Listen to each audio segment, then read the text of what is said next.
Alors c'est vrai que cette chronique nous permet de nous familiariser avec les évolutions des modes de consommation pour en conserver les bons côtés.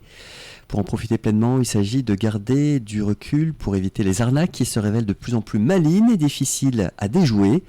En tant que consommateurs, nous avons envie de profiter de bonnes affaires, d'autant que les incertitudes économiques nous poussent à la prudence.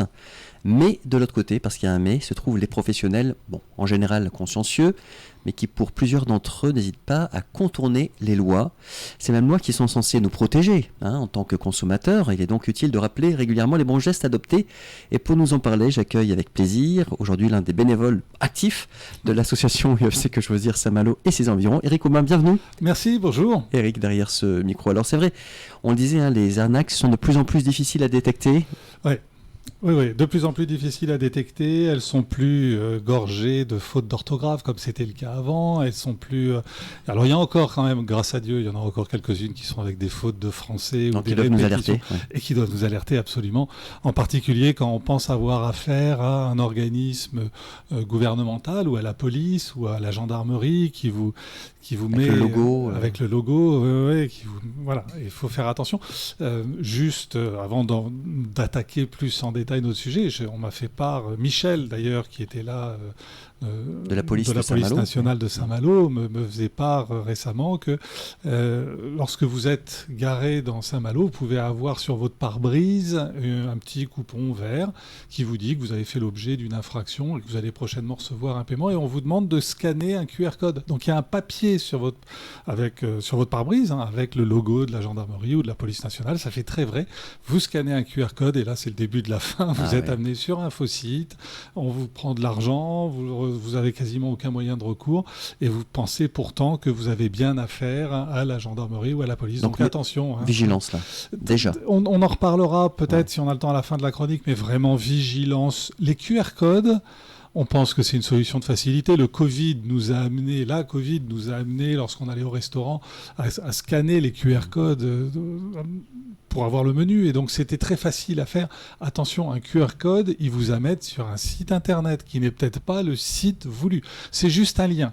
Donc, c'est aussi dangereux de scanner un QR code dont vous ne connaissez pas, dont vous n'êtes pas certain de la provenance, que de cliquer sur un lien Internet quand vous recevez un mail ou un SMS. Alors c'est vrai, Éric Aubin, on a passé le Black Friday et on démarre le Cyber Monday. On aurait pu. Puis viendront les fêtes de Noël. Quels sont les messages de prudence ou de méfiance Alors, encore une fois, pour le Black Friday, on a pu constater toute une série de fausses promotions, une débauche de fausses promotions qu'on a mesurées à l'UFC Que Choisir. Alors, on en a mesuré seulement certaines. Et alors, qu'est-ce qui se passe ? En fait, le Black Friday, comme le Cyber Monday, c'est d'origine américaine. Il fallait trouver une promotion entre Halloween et Noël. Ils ont inventé le Black Friday. Je suppose qu'ils ont bien fait les choses. C'est-à-dire que l'idée, du point de vue marketing, était certainement de faire un vrai Black Friday en cassant les prix, en ayant vraiment des super opportunités pour attirer le maximum de personnes. Puis les années suivantes, quand on reproduit le Black Friday, je ne suis pas sûr du tout que les opérations soient aussi juteuses que la première fois. Mais on a attiré le chaland, on a fait croire à une super promotion. Or, il y a des lois quand même. Et ces lois, elles disent que lorsque vous faites une promotion, lorsque vous mettez un prix barré, ça doit être le prix le plus bas le prix que vous barrez doit être le prix le plus bas que vous avez enregistré dans le mois qui précède l'opération de promotion, donc en l'occurrence le Black Friday. Or, on s'aperçoit que malgré cette loi qui est sortie récemment, elle a que quelques années, qui est là pour protéger le consommateur, on a encore affaire à des fausses promotions, des faux bons plans, et donc l'UFC Que Choisir a regardé un petit peu ça. Par exemple, alors on va peut-être pas citer des marques, mais il y a une marque en ligne très très très connue qui vous propose d'acheter un aspirateur d'une marque très connue également. On vous le propose à un prix affiché à 74,99 €, 75 €, on va au lieu arrondir, de 103,50 €, sauf que en réalité, on s'aperçoit que donc on vous dit c'est une super promotion et le prix constaté avant le Black Friday par l'UFC Que Choisir, c'était 79,99 €. Autrement dit, c'est pas 28% de promotion, c'est 6% de promotion. Et donc, le même Cybermarchand l'avait vendu régulièrement à 79,99 dans les mois qui précédaient.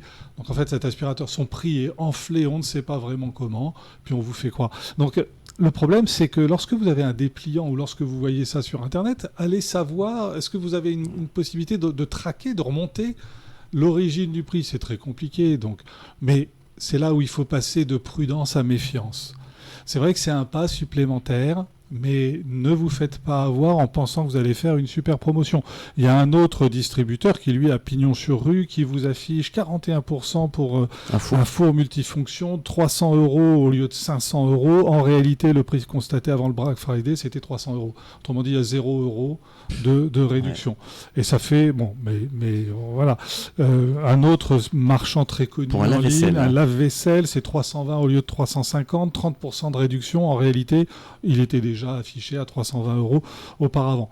Voilà, donc c'est dommage parce que c'est des contournements de loi et ils vont avoir probablement ces cybermarchands parce qu'ils sont flagués, enfin on les a repérés, donc on le communique nous aussi, bah oui. Cette fois-ci avec les bons noms, mais je les tairai encore. Voilà. Il y a aussi je voulais acheter un robot pâtissier, faut faire attention. Alors voilà, c'est une super offre à 550 € au lieu de 700. Bravo, ouais, tout de même. En réalité, 550, l'UFC Que Choisir l'avait constaté à 520 € auparavant.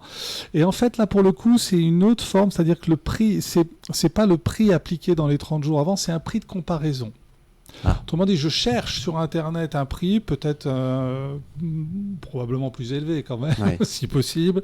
Et puis, je vais me comparer et je vais dire, attention, il y a une super réduction sur ce prix-là, mais est-ce qu'on arrive à faire, nous, la distinction entre le prix qui a été appliqué dans les 30 derniers jours avant la promotion ou un prix de comparaison? Là encore, Au final, c'est quoi? C'est 5% de réduction réelle. En réalité, sur ce voilà, c'était pas 21. On est loin, effectivement, des 21 quand même. Hein. On est très loin des 21. Alors, pour celles et ceux qui voudraient avoir à Noël alors j'ai failli bon un smartphone, allez. Vous avez peut-être deviné la marque. Il faut faire attention. Alors, il y a pour cette marque un super avec un écran pliant. Voilà, comme ça. On part dans l'espace. On part dans l'espace, exactement. Et bien cette fois-ci, ce sera prix affiché 599 au lieu de 1109, 46% de réduction. En réalité, on l'a constaté, nous, à l'UFC Que Choisir, à 630 €. Et en fait, le 1109 € a bien été appliqué par d'autres sites, mais... en réalité, on l'a même trouvé pendant quelques temps, non pas à 630, mais à 570 €. C'est 8% de remise réelle, en fait. En réalité, c'est 0 de remise réelle, puisqu'il était même moins cher auparavant. D'accord. Donc tout d'un coup, le prix, ce qui se passe, c'est que j'ai un prix habituel, 500 €, 30 jours avant jours avant l'offre, et ça va être pareil pour les soldes, je monte le prix de façon exagérée. Et au moment des soldes ou de la promo, je remets le prix au en grand seigneur. Voilà, donc bon voilà, on sait conclusion que voilà, il y a des commerçants qui sont prêts à tout. On va quand même pas les remercier d'essayer de nous faire passer des vessies pour des lanternes. Il y a quand même des droits qui défendent les consommateurs. Moi, c'est vrai que ça me fait suer de voir que il faut respecter les commerçants. Ouais. Je suis d'accord, il y en a qui sont éthiques, mais quand il y en a comme ça qui se comportent d'une façon clairement malveillante, alors en tout cas pas bienveillante, peut-être pas malveillante, mais pas bienveillante, pour vous faire croire que vous faites une bonne affaire. Ou est-ce qu'on peut imaginer que tout d'un coup, parce qu'il y a un week-end de promotion ou 4 jours de promotion, tout d'un coup, ils vont brader tous leurs prix? Je le comprends pour les soldes, parce que pour les soldes, on se libère des stocks anciens qui prennent de la place. Oui. Mais pour le Black Friday ou le Cyber Monday, je ne le comprends pas du tout. Pourquoi est-ce qu'ils vont casser leur marge et casser leur prix? Bon, alors ils n'ont pas envie de le faire, ça se comprend, c'est difficile économiquement pour tout le monde. Donc ils vont trouver des prix de comparaison un peu foireux, ils vont trouver ils vont contourner les lois, et puis peut-être qu'à un moment donné, ils se feront aligner. Et ça va être la même chose pour le Cyber Monday. Alors Eric, c'est clair pour le Black Friday, nous sommes en plein Cyber Monday, je le disais, même prudence, hein. Même prudence. D'ailleurs, c'était du 24 au 27 pour la plupart des offres. Donc, on sait que c'est un week-end. Black Friday, Cyber Monday, il y aura le Golden Tuesday, il y aura, je ne sais pas ce qu'ils vont inventer encore. Ouais. Enfin, ça va être... Voilà. En tout cas, on se rappelle qu'il y avait eu la Commission européenne avait fait une étude très importante sur 16 000, je me trompe d'un zéro, 16 000 promotions réalisées par 176 enseignes. Elles avaient quand même trouvé que la moitié de ces offres ne répondaient pas aux Ça lois, fait beaucoup, ne hein. suivaient pas les lois. Ouais. Et voilà. Et la loi, c'est je dois afficher le prix le plus bas, je dois barrer le prix le plus bas que j'ai affiché dans les 30 jours qui précédaient ma promotion. Et il n'y a pas d'autre chose à faire que ça. Et puis, il y a une autre directive européenne qui est Omnibus qui donne l'obligation d'informer le client. Mais tout ça, c'est pas bien respecté. Malheureusement, c'est pas bien respecté. Moi, du coup, l'UFC Que Choisir s'en mêle un petit peu et attaque aussi. On met au tribunal les sites qui jouent pas le jeu parce que on n'est pas là pour leur faire du mal. On est là pour qu'ils respectent les droits des consommateurs. Bien sûr. Quand je fais une bonne affaire, que ce soit une vraie bonne affaire. Bien sûr. Alors Éric Aubin, quelles sont les conséquences pour les commerçants peu scrupuleux, je précise, hein? Sont-ils rappelés à l'ordre? Alors oui, sauf que c'est long. Ils ont quelques années devant eux. Les pouvoirs publics ne sont pas là à rien faire. Il y a un site internet assez connu également qui vient d'être rectifié avec une négociation transactionnelle qui a été quand même de plus d'1,5 million d'euros, 600 000 euros, parce qu'il utilisait des fausses promotions. Il faisait croire, simplement, comme on l'a dit depuis tout à l'heure, aux consommateurs qu'ils allaient faire des bonnes affaires quand ce n'était pas des bonnes affaires. Les fausses promotions, c'est un délit. Hein. J'ai du mal à qualifier ça d'arnaque, en fait, parce que malheureusement, c'en est une, oui, mais dans les faits. Ça ressort du domaine commercial. Allez, je vais faire croire, c'est une mauvaise allégation. C'est une illusion, en fait. C'est une illusion, exactement. Ouais. C'est une illusion marketing pour faire croire au commerçant qu'il va faire une bonne affaire. Aujourd'hui, ce qu'ils oublient simplement, au consommateur qui va faire une bonne affaire, aujourd'hui, ce qu'ils oublient, c'est que les consommateurs, ils sont dans la peine. Aujourd'hui, le pouvoir d'achat, il est réduit. Donc, essayer de faire dépenser au client une somme en lui faisant croire qu'il fait une économie quand il n'en fait pas, pour moi, c'est malhonnête et ça doit cesser. Et on le dénonce. Et l'UFC Que Choisir est en première ligne pour que les droits des consommateurs soient respectés et qu'on puisse éviter de passer des mauvaises fêtes en s'apercevant qu'on s'est fait escroquer par le commerçant chez qui on va toutes les semaines ou tous les jours et en qui on a confiance. Attention aux fausses promesses à gogo aussi, par ailleurs. Il y a des fausses promesses à gogo, ça sort, c'est 19 sites qui ont été épinglés par la DGCCRF, dont des sites très connus. Encore une fois, c'est le non-respect de la loi. Bon, et il faut voir vraiment que on est vraiment dans une volonté d'éclaircir les choses, et il faut jouer le jeu et il faut que les commerçants jouent le jeu. Je le dis en tapant sur la table parce que c'est important que ce soit entendu. Ok. Donc, les conseils qu'on redonne aux auditrices et aux auditeurs, c'est quoi? Alors, finalement, pour synthétiser. De prudence à méfiance. Oui. Ça, on monte d'un cran là quand même. On monte d'un cran. Il faut, en particulier dans les périodes de promotion forte, effectivement, ça va être le Black Friday, le Cyber Monday, ça va être le Noël, ça va être les soldes qui vont venir juste après, dont Bénédicte nous parlera à cette antenne. Et puis, on va avoir besoin d'être méfiant. Donc attention aux faux sites. Eh oui. Il y a des sites sur ça lesquels pullule, hein. ça ressemble. C'est comme Canada Dry, ça a le goût et l'odeur du whisky, mais sauf que ça n'est pas n'en du est whisky. pas. Ouais. Et ça ressemble vraiment au site, sauf que vous allez acheter sur un site en croyant, parce que vous êtes allé un petit peu vite, en croyant que vous avez affaire à un site réputé et connu. En réalité, il a tout de ce site-là. Mais il prendra votre argent, il vous le rendra pas, et comme probablement il est domicilié à l'étranger, vous n'arriverez jamais à récupérer votre argent. Donc ça, c'est les faux sites. Le phishing, on en parle. L'hameçonnage. C'est l'hameçonnage. C'est la collecte des données, de mes données personnelles que je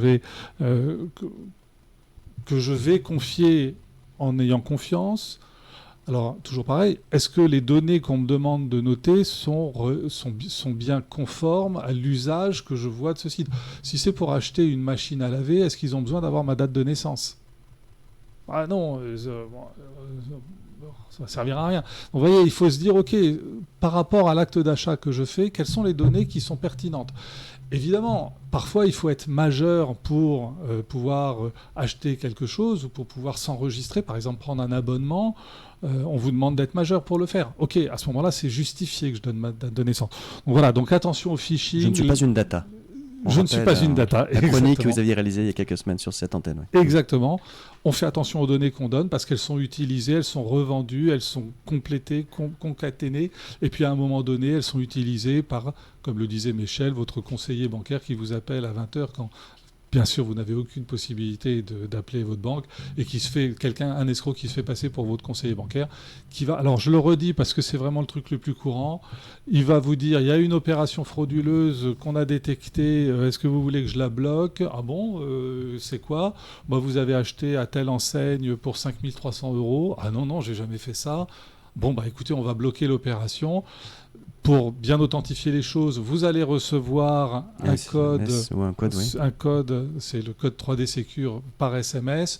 Vous restez en ligne, vous me donnerez ce numéro de code quand je vous le demanderai. Pendant ce temps, l'escroc fait 5 300 € d'achat sur Internet avec vos données bancaires. Et puis, il vous demande à un moment donné, ça y est, c'est bon, j'ai annulé l'opération, est-ce que vous pouvez me donner le code 3D Secure ? Vous donnez le code et ça valide son opération à lui. Et voilà, et vous venez de perdre vigilance.